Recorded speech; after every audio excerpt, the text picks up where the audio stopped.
복을 싫어하는 사람 보셨습니까? 모두가 복 받으라 그러면 참 그 말을 듣고 굉장히 마음에 흐뭇해합니다. 많은 사람들이 복을 기대하면서 그렇게 살아갑니다. 성경에도 보면 복에 대해서 참 많은 말씀이 있어요. 왜 그러냐 하면 성경은 하나님의 말씀입니다.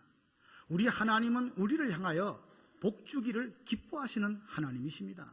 당연히 하나님의 말씀이니 성경의 많은 부분에서 복에 대해서 언급하는 것은 지극히 당연합니다. 성경에 보면 복을 사모하고 복을 누리고 복을 받았던 사람들이 참 많이 있습니다. 야곱을 여러분 아실 것입니다. 야복강 나루터에서 홀로 두려움에 잠 못 들어 있을 때 천사와 씨름하며 기도하지 않습니까? 이제 날이 밝아올 때 천사는 나는 가야 되겠다라고 할 때 끝까지 붙들고 그 상황에서도 야곱이 하나님의 사자에게 했던 말이 있습니다. 당신이 나로 축복하지 않으면 내가 가게 하지 않겠습니다. 그런 상황에서도 복을 이야기할 정도로 야곱은 복에 대해서 참 사모하는 마음을 가졌습니다. 하나님께서는 야곱을 참 사랑하셨고 그의 삶에 얼마나 많은 복을 주셨는지 모릅니다. 예수님께서 공생애를 시작하시면서 제자들에게 산상수훈, 산상보훈이라는 말씀을 시작하면서도 복되다, 복되다 8가지 복된 마음에 대해서 예수님께서 말씀을 해 주셨습니다. 예수님께서도 우리에게 복 주시기를 기뻐하시는 하나님인 줄로 믿습니다. 이 복은 복을 받을 수 있는 그릇이 참 중요합니다. 예수님께서 오늘 본문에 보면 복을 받으려면 복을 담을 그릇이 필요한데 그 그릇은 바로 청결한 마음이다 그렇게 말씀을 하셨습니다. 그래서 마음이 청결한 자란 제목으로 마음의 청결함은 무엇이며 어떻게 우리의 마음을 청결하게 할 수 있는지를 함께 생각하며 은혜 받기를 원합니다. 마음의 청결함이다 라는 것은 2가지로 설명을 할 수 있습니다. 먼저는 깨끗하다 그리고 거룩하다, 순결하다라는 뜻을 가진 말입니다. 헬라어로 청결이라는 말은 때가 묻은 더러운 옷과 그리고 비교하여 깨끗한 옷을 설명할 때 쓰여지는 단어입니다. 깨끗한 물, 순전한 포도주, 순금, 그리고 가라지가 제거된 곡식 이런 것을 설명할 때 사용하는 말입니다.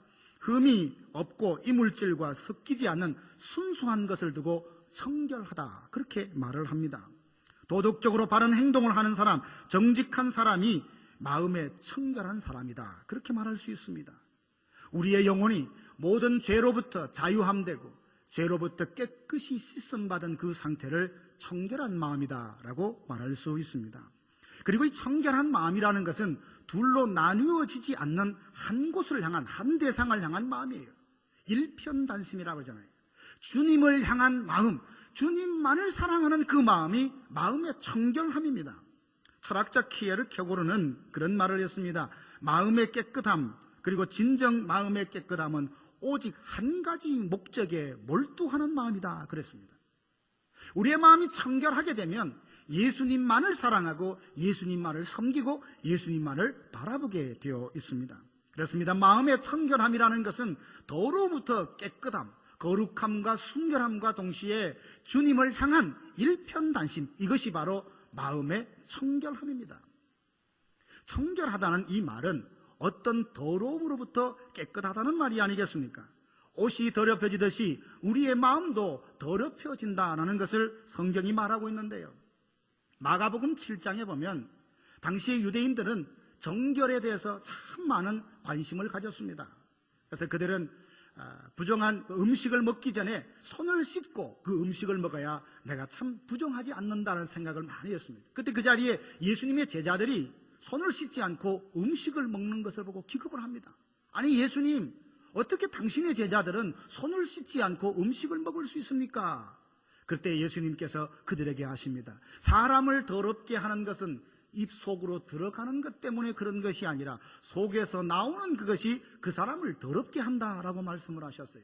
제자들이 처음에는 그 말뜻을 잘 몰랐습니다. 그래서 무리가 다 흩어지고 예수님과 따로 있을 때 주님께 물었죠. 주님, 아까 그 하셨던 말씀이 무슨 말입니까? 예수님이 자상하게 설명을 해 주십니다. 사람의 속에 있는 그것이 사람을 더럽게 하는데 악한 생각, 음란, 도둑질, 살인, 간음, 탐욕, 악독, 속임, 음탕, 질투, 비방, 교만, 우매함, 이것이 그 마음에 있다면 그 사람은 마음이 청결하지 못한 사람이다. 예수님이 그렇게 설명을 하셨습니다. 그것이 사람을 더럽게 한다고 봤을 때 우리를 더럽히는 것은 바로 마음속에 품은 죄가 그러하다라는 것이죠.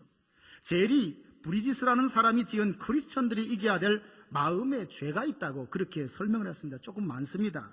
하나님이 없이 사는 불경건함, 하나님을 신뢰하지 않고 생기는 걱정과 좌절, 하나님이 주신 상황을 받아들이지 않는 불만족, 하나님의 은혜를 당연히 여기는 감사하지 않는 태도, 자기만 높이는 교만함, 다른 사람을 돌아보지 않는 무관심인 바로 이기심, 욕구에 지배당한 자제력이 부족한 모습, 모든 것을 내 기대에 맞추려는 참을성 없는 것과 조급함, 해결하지 못한 이기심 때문에 생기는 분노, 하나님의 역할을 침해하는 비판, 한 몸을 이루는 형제 자매를 경쟁자로 여기는 시기와 질투심, 남을 깎아내리고 싶어하는 언어 행동, 이런 것들이 크리스찬들이 이겨야 될 죄며 이것을 마음에 품고 있을 때는 정하지 못하고 마음에 청결하지 못한 사람이라 그렇게 말하고 있습니다. 하나님께서는 불꽃 같은 눈동자로 저와 여러분을 보고 계십니다. 사람은 시력이 아무리 밝아도 그 사람의 속을 들여다볼 수는 없습니다. 그러나 하나님의 눈은 우리의 심장 폐부도 살펴보고 계십니다. 바리새인과 서기관들 보십시오. 사람들이 볼 때 참 의로웠어요. 일주일에 2번씩 금식을 합니다. 율법을 지키려고 얼마나 노력을 많이 합니까? 아주 작은 채소 하나에까지도 11조를 구별하여 하나님 앞에 드렸을 정도로 그렇게 의롭게 살려고 노력을 많이 합니다. 사람들이 많이 모인 곳에서 그 2손을 들고 그렇게 오랫동안 기도하는 모습을 보였습니다. 그 겉모습만 보면 참으로 마음이 참 깨끗한 사람이다, 정결한 사람이다, 믿음이 좋은 사람이다, 그렇게 말할 수 있지만 그 심장 폐부를 살펴보셨던 예수님의 눈에는 아닌 거예요. 모두가 종교적으로 의롭다고 그들을 바라봤는데 그 심장 폐부를 살펴보셨던 예수님의 눈에는 그들은 회칠한 무덤과도 같았던 것입니다.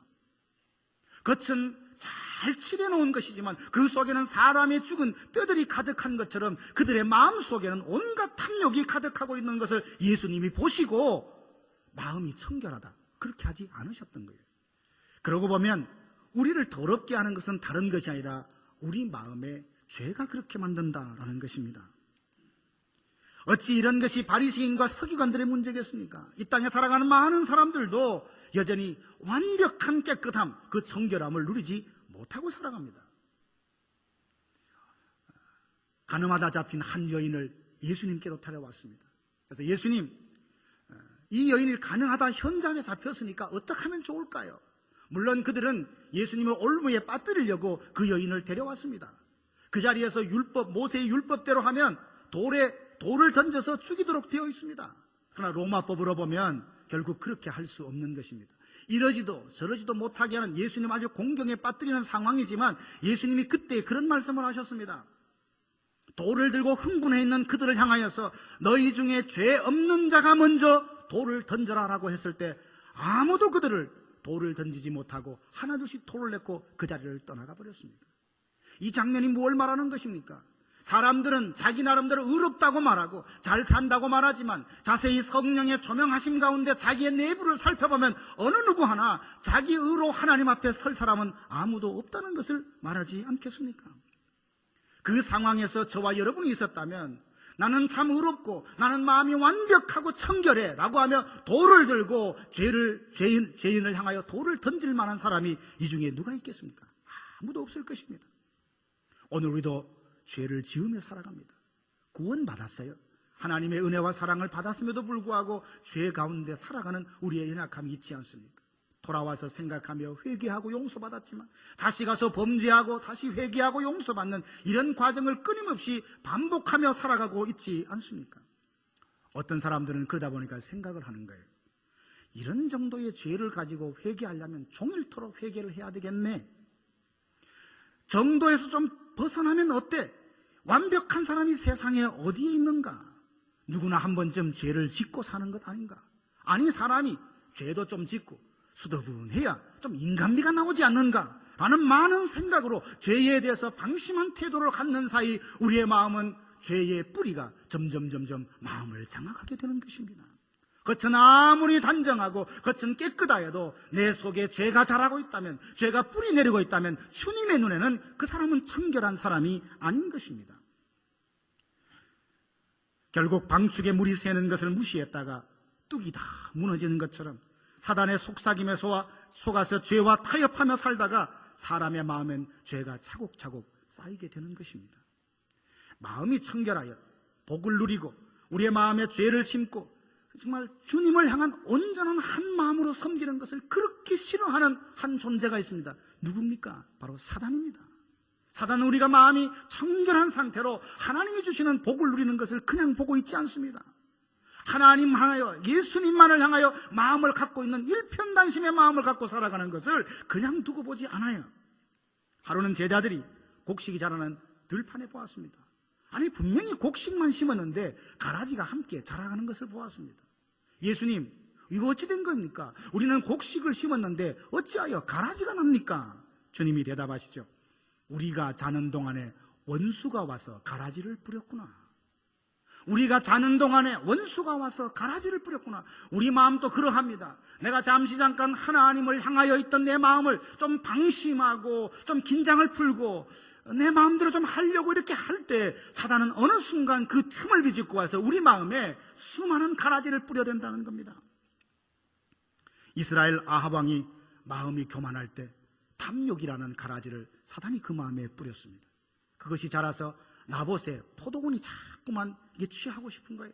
근데 그 나봇은 조상 때로부터 물려받은 그 포도원을 줄 수 없다고 하자 불량배들을 동원해서 사람을 모함해서 나봇을 죽게 만들고 그 나봇의 포도원을 아합이 빼앗고 마는 거죠.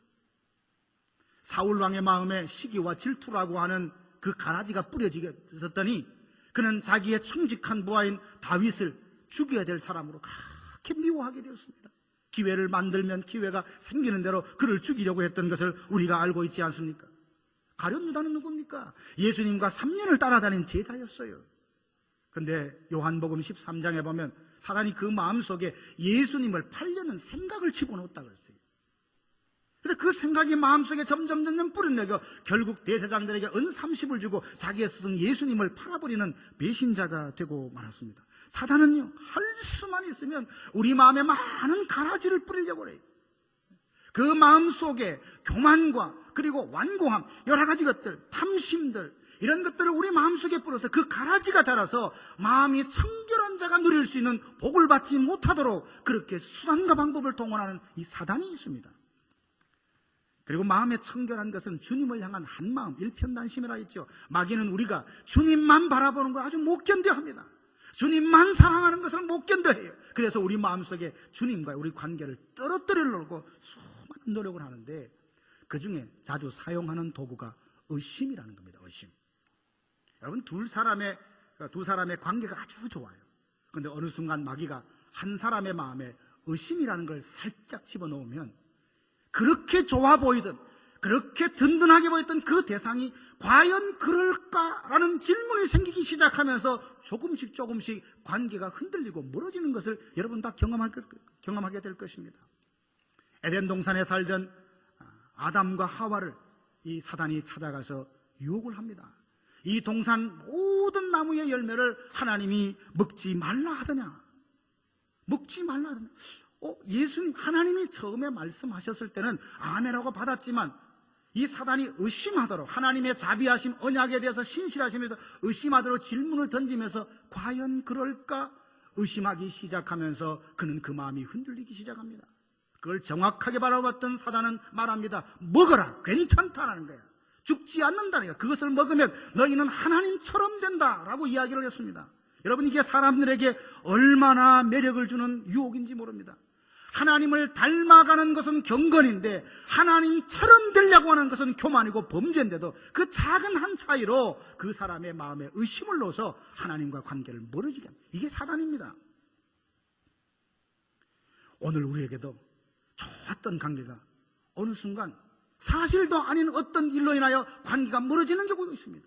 부부간의 관계가 그러합니다. 성도들의 관계가 그러하고 고객과 그리고 그 비즈니스를 담당하는 사람의 관계도 그러합니다. 목회자와 성도들의 관계도 그러합니다. 모든 관계에는 사단이 그 속에 사실도 아니고 근거도 없는 의심 하나를 딱 심으면 그 가라지가 마음속에 뿌리 내리면서 관계가 흔들리게 되는 것입니다. 얼마나 많은 사람들이 그 사탄의 노름에 놀아나며 자기 자신을 의의 병기로 하나님 앞에 드리는 것이 아니라 자기 자신을 불의의 병기로 죄에게 드려서 많은 사람들에게 아픔과 고통을 주고 공동체를 어집게 하는지 모릅니다. 그런 사람들이 있어요. 사랑하신 여러분, 열심히 살았는데, 올곧게 살았는데 지나온 뒷걸음을 가만히 돌아보면 삐뚤삐뚤 넘어지고 흔들렸던 흔적들을 우리 모두가 보고 있지 않습니까? 그걸 보면서 그래, 나는 온전치 않아, 나는 완벽하지 않아, 그래서 예수님을 더욱더 붙들고 말씀을 사모하며 사는 것 아닙니까? 사랑하신 여러분, 혹시 여러분의 마음을 뒤돌아봤을 때 어쩌다 깨끗했으면 좋겠는데, 정결했으면 좋겠는데, 아니 성령이 내 마음을 조명해 보니까 너무나 지저분하고 너무나 더러워, 그것을 깨달았다면 절망하라는 것이 아니라 오늘 예수님께서 더럽혀진 그 마음을 다시금 깨끗이 씻어낼 수 있는 방법을 말씀해 주십니다. 그건 뭡니까? 요한일서 1장 7절에 보면 그 아들 예수의 피가 우리를 모든 죄에서 깨끗하게 하실 것이요. 믿습니까? 모든 죄에서 깨끗하게 하실 것이요. 방법이 있어요. 해결할 방법이 있습니다. 그런데 얼마나 많은 사람들이 예수님을 믿는다 하면서도 그 마음의 더러움, 불결함을 하나님 앞에 내어놓고 주의 그 십자가의 보혈로 씻음받지 않은 채로, 어두운 채로, 침침한 채로, 아픈 채로, 상처난 채로 살아가는 사람이 참 의외로 많이 있습니다. 우리가 찬송을 하지 않습니까? 죄에서 자유를 얻게 함은 보혈의 능력이다. 주의 보혈 모든 부정한 것 밝히시니 참 놀라운 능력이구나. 우리가 날마다 은혜롭게 찬양하지 않습니까? 어떤 죄라 할지라도 그분의 십자가에 보혈이 닿으면 깨끗하게 씻을 수 있습니다. 그러므로 아픈 채로, 더럽혀진 채로 살지 마시고 예수 그리스도의 보혈의 그 공로를 의지하여 저와 여러분들이 정결한 마음을 소유하는 하나님의 사람 되기를 진심으로 축복합니다. 아무리 좋은 옷이라도 한번 세탁을 하면 다시는 세탁하지 않아도 되는 그런 옷이면 참 좋겠죠. 물론 세탁소 하시는 분들은 큰일 날 일이지만, 근데 그런 옷은 없잖아요. 우리 마음도 그래요. 예수님의 보혈이 불완전해서가 아닙니다. 완전합니다. 깨끗하지만 은혜 받은 것을 계속 유지하기가 어렵듯이 우리의 마음의 정결함을 꾸준히 유지하는 게 참 어렵습니다. 그래서 성경에 보면 디모데전서 4장 5절에 보면 하나님의 말씀과 기도로 거룩하여진다라고 했습니다.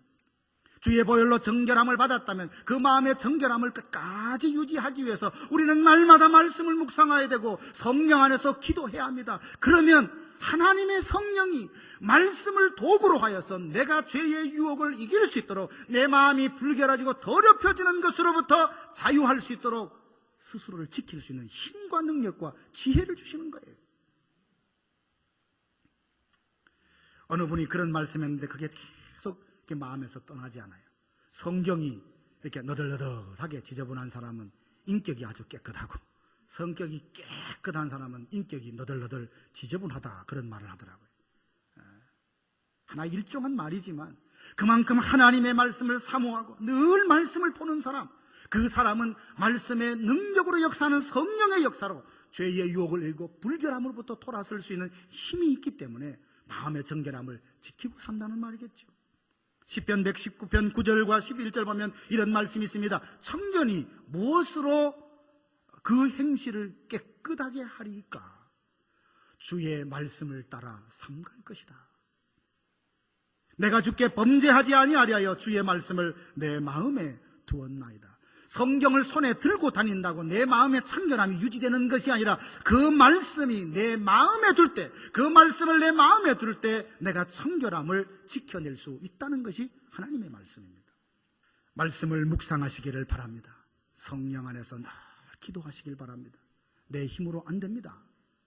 어떤 부유함과 어떤 위대한 비즈니스를 여러분 이루었다 할지라도 마음의 청결함, 이 깨끗함은 절대로 여러분들의 힘으로 안 됩니다. 그러니까 하나님의 성령을 의지하시고 성령 앞에서 말씀을 묵상하시고 그리고 기도하십시오. 엎드려야 삽니다. 기도해야 살아요.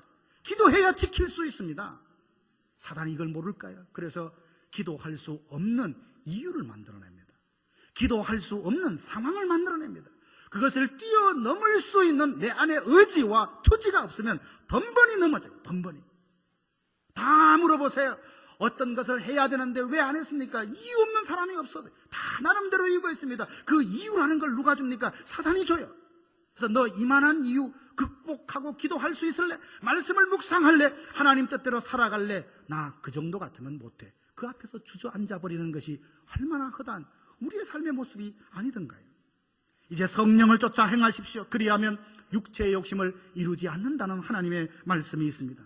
사랑하는 성도 여러분, 저는 여러분들을, 우리 모두를 얼마나 더러운가 이 자체를 두고 정죄하고자 하는 마음이 없습니다. 주님은 반드시 우리에게 약속하셨어요. 나에게로 오너라, 나에게 오너라. 그러면 예수 그리스도의 보혈을 통하여 내가 너를 깨끗이 씻어주마. 약속이 있는 거예요. 이 복음이 있습니다. 그 앞에 나를 다 맡기고 이제부터는 불결하고 더러운 모습으로 살아가는 것이 아니라, 상처나고 아파하는 모습으로 사는 것이 아니라 그분의 보혈의 능력 안에 깨끗하게 정결한 마음을 가지고 하나님이 약속된 복을 누리는 우리 모두가 되기를 진심으로 축원합니다.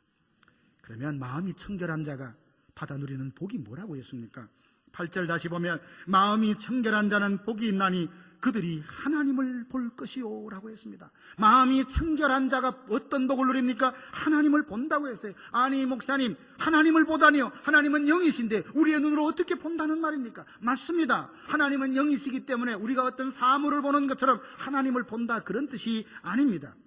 하나님을 본다는 것이 무엇인지 사도 바울은 이렇게 설명을 했습니다. 에베소서 1장 17절에서 19절 보면 우리 주 예수 그리스도의 하나님 영광의 아버지께서 지혜와 계시의 영을 너희에게 주사 하나님을 알게 하시고 너희 마음의 눈을 밝히사 그의 부르심의 소망이 무엇이며 성도 안에서 그 기업의 영광의 풍성함이 무엇이며 그의 힘의 위력으로 역사하심을 따라 믿는 우리에게 베푸신 능력의 지극히 크심이 어떠한 것을 너희로 알게 하시기를 구하노라. 문장이 안 맞잖아요. 눈을 밝히 뜨면 모든 것을 잘 보게 하기를 구한다고 했는데 눈을 밝히 떠서 잘 알게 되기를 원한다는 말로 지금 끝이 내고 있습니다. 결국 뭐냐 하면 하나님을 본다는 것은 하나님을 안다는 말과 같은 말이에요.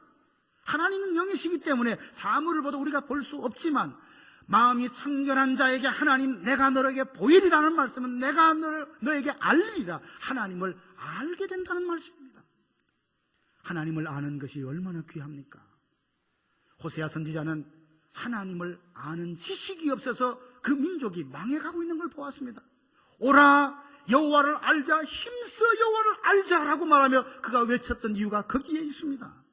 왜냐하면 하나님을 아는 것이 진정한 복이기 때문입니다. 누구와 친밀해지려고 하면 그 사람의 마음을 좀 알아야 되지 않겠습니까? 그 사람의 마음도 전혀 모르는데 친밀한 교제가 되고 풍성한 사랑이 나누어집니까? 그럴 수 없습니다. 자꾸만 우리가 만나면서 마음을 알려고 하잖아요.